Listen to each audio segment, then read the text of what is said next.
l'Académie de l'éloquence de l'IFG Executive Education présente le tour de la culture générale en 80 notions par Éric Cobast. Saison 8, monde matériel, monde spirituel. Le très sérieux Oxford Dictionary a jugé en 2016 que le mot post-vérité était le mot de l'année. Donc post-truth en VO. Et la définition qu'il donne de la post-vérité, la post-truth, est la suivante. Circonstances dans lesquelles les faits objectifs ont moins d'influence pour modeler l'opinion publique que les appels à l'émotion et aux opinions personnelles. Bref, c'est le triomphe du ressenti et le naufrage de l'objectivité. Voilà qui conduit évidemment à revenir sur le sens du mot objectivité. La formation du mot dit d'ailleurs l'impossibilité même d'atteindre à l'objectivité, c'est-à-dire à l'absence d'implication du sujet dans l'objet de son discours. De fait, l'objectivité est travaillée quand même par cette contradiction morphologique. En effet, si l'objet est ce qui se trouve jeté devant, objet jeté devant, la définition de cet objet exige donc l'existence d'un sujet, subjectio, jeté sous. Jeté devant quoi ? Devant un sujet. L'objet n'est jeté que devant un sujet. Pas d'objet sans sujet pour le percevoir, c'est-à-dire le recevoir en tant qu'objet. L'objet est donc construit par le sujet, structuré par l'esprit humain, ce qui conduit à reconnaître l'impossible accès à la connaissance des choses en soi. Je ne connais donc de la réalité que ce que je suis capable d'en prélever pour la constituer. Pour la constituer en savoir, précisément. Le sujet connaissant est à la fois tout-puissant, mais aussi incapable d'atteindre la vérité en soi. L'objet limite ainsi ma connaissance de la réalité. Dans ces conditions, comment expliquer cette requête d'objectivité impossible dans le travail, par exemple, de l'historien, ou bien dans celui du journaliste ? C'est que le mot objectivité n'a plus le sens que l'étymologie lui donnait. Le projet d'un discours sans sujet, voué entièrement à l'objet, est absurde. En revanche, que par l'objectivité, il faille désormais entendre conscience de la construction de l'objet par le sujet même, paraît beaucoup plus intéressant.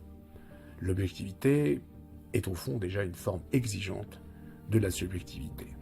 Dans ces conditions, la post-vérité n'est que la continuation de l'affirmation de la subjectivité jusque dans ses ultimes applications. Alors revenons à ce concept nouvellement forgé de post-vérité. Ce concept de post-truth fait son apparition en effet à la fin du XXe siècle.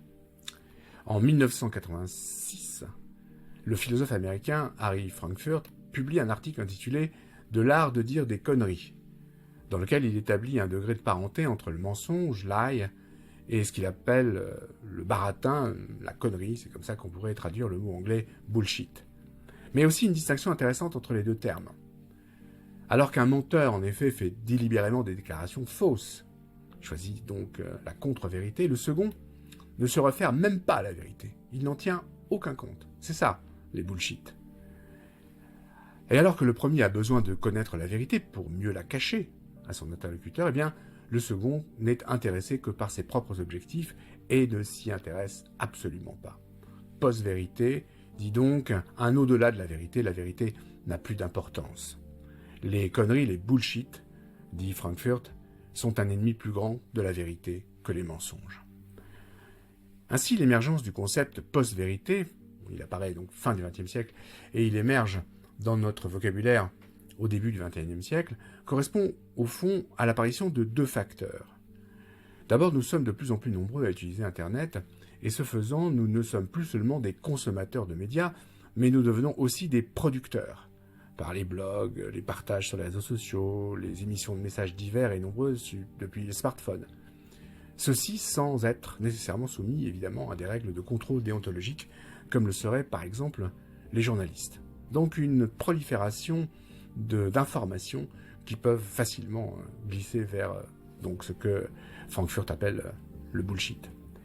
Et puis il y a aussi la perte de crédit des détenteurs historiques de l'autorité. La post-vérité est en effet aussi la conséquence de la crise de l'autorité qui sape les institutions sociales, l'État par exemple, l'école ou parfois l'Église. Alors à ces deux facteurs principaux, on peut aussi ajouter peut-être le phénomène de ce qu'on appelle l'infobésité. Donc ce mot valise désigne évidemment l'excès d'informations. Nous sommes écrasés sous une masse d'informations parfois contradictoires, en tout cas des informations qui sont trop nombreuses, qui sont impossibles à prioriser ou tout simplement à assimiler et à classer. Par exemple, nous avons consommé aujourd'hui, en Europe, 32 fois plus d'informations qu'en 2004.